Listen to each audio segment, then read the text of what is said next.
বনাবলৈ লৈছোঁ ফটা গাখীৰৰ পনীৰ। আধা লিটাৰমান গাখীৰ আছিল, ফাটি গ'ল। ভাবিলোঁ পেলাই নিদি পনীৰকে বনাই দিওঁ। পাতল কাপোৰ এখনত এইদৰে ফটা গাখীৰখিনি চেকি ল'ব লাগিব। ইয়াত ঢালি দিলোঁ গাখীৰখিনি।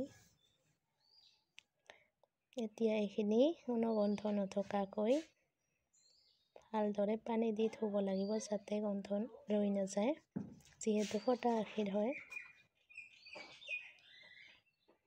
এতিয়া ইয়াতে পানী দিব লাগিব। পানীৰে ভালদৰে ধুই চেকি ল'ব লাগিব। এয়া পানী দি ভালদৰে ধুই লৈছোঁ।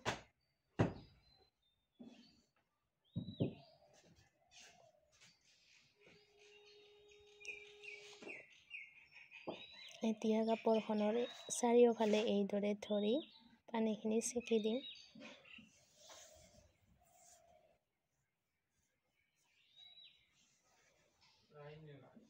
এইদৰে লাহে লাহে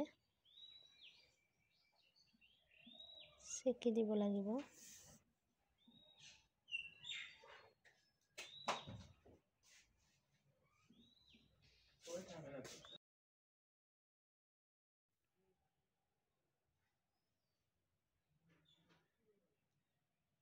এতিয়া এইদৰে চেপেটা কৰি লৈ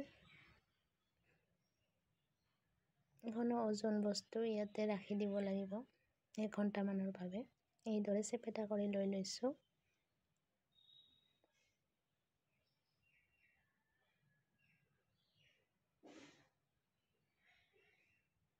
এতিয়া ইয়াতে থৈ শিল এটা দি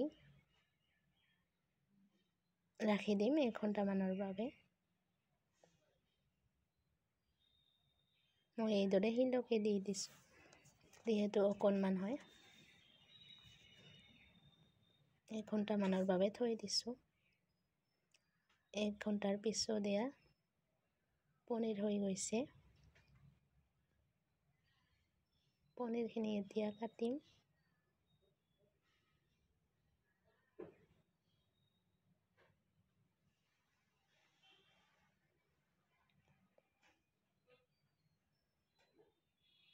এইদৰে ফটা গাখীৰৰ পনীৰ বনাই আপোনালোকে খাব পাৰে।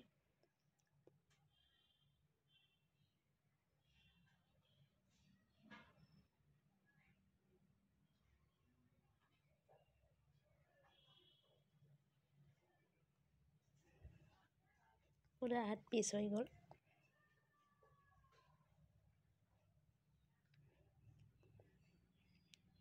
যিহেতু মই এতিয়া পনীৰ নবনাওঁ, সেইবাবে এইদৰে পানীৰ ওপৰত এটা বাচন দি তাতে পনীৰখিনি এইদৰে থৈ ঢাকন দি থৈ দিছোঁ।